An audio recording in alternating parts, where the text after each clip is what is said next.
Welcome to the session where Sunrise Supported Living Limited offers hints and tips about parenting.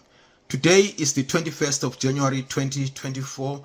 I will be discussing fleeing domestic abuse. I've titled my topic Fleeing Domestic Abuse Before, During, and After a Relationship. For today, I'll just be very brief. I'll just point out at key areas that we need to consider when supporting those who are fleeing domestic abuse. In the area where I am saying before, that's before you form a relationship, I'm looking at the community, the family, the person. What awareness programs do we have in place about domestic abuse? What safety nets do we have for those who are fleeing domestic abuse?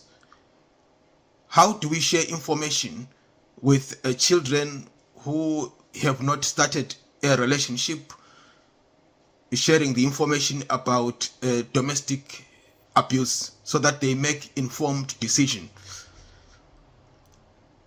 Do we have any sources of information that young people can access to learn about the person they are considering as their potential partner? Can they find out about that person, especially in individualistic communities where people hardly know each other and hardly know about each other's background? In collective communities, what is their attitude to people who end their relationship? And when now I'm coming up to discuss during, that's fleeing domestic abuse while it's in a relationship. What is it that is available for those who are fleeing domestic abuse? Who can they contact? Are services available, and can they immediately attend a situation where domestic abuse is occurring? Are there any safety routes of escaping domestic abuse? That's the area we'll consider when looking at escaping or fleeing domestic abuse while it's in a relationship. What sanctions are there for those who are perpetrating domestic abuse? From people's observations, do they have confidence that if they fled domestic abuse, they will be better off? Because we should understand that people will weigh risks, that which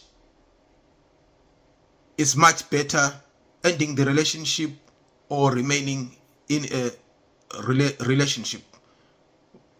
We can give it if we look at other examples, like in war-torn countries where people use small boats to cross risky environments or risky seas, the sea with huge waves and so forth, being aware that a lot of people have drowned or boats have sunk, but people weigh risks that if I remain in this war-torn country, am I better off than the person who attempts to cross over? So it's also in a relationship. That means whoever is the victim will also be considering all those factors and saying, am I better off remaining in this abusive relationship, or would I be better off if I ended the relationship? Which will suggest that if we don't have services that will help those who are fleeing domestic abuse, then people are likely to remain in that abusive relationship until the scales of risks suggest that it is better to move out, but it could be too late. In terms of after, that's fleeing domestic abuse after the end of the relationship, we should understand that separation has got the physical and the emotional aspect. What services are there to help in assisting and addressing the emotional needs of those who would have ended a relationship with their partner? It could have been the relationship could have been a few months, or could be several years, no child, or there could be children in that relationship. And in terms of on their mental health, when they are thinking about that relationship reflecting, some end up blaming themselves. So there needs to be some support services that are there to assure the people that they would have made the right decision. And also look at what support services are there if there are children, what support services are there for children.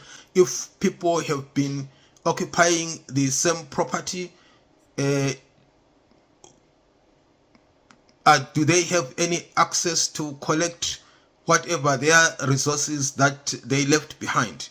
So there are a number of issues that we need to consider when assisting those who are fleeing domestic abuse. It could be easy just to say that this person is tolerant of an abusive relationship, while they are balancing the scales of saying which one will be better off, ending the relationship or remaining in an abusive relationship. But we should understand that it is not always that the abusive relationship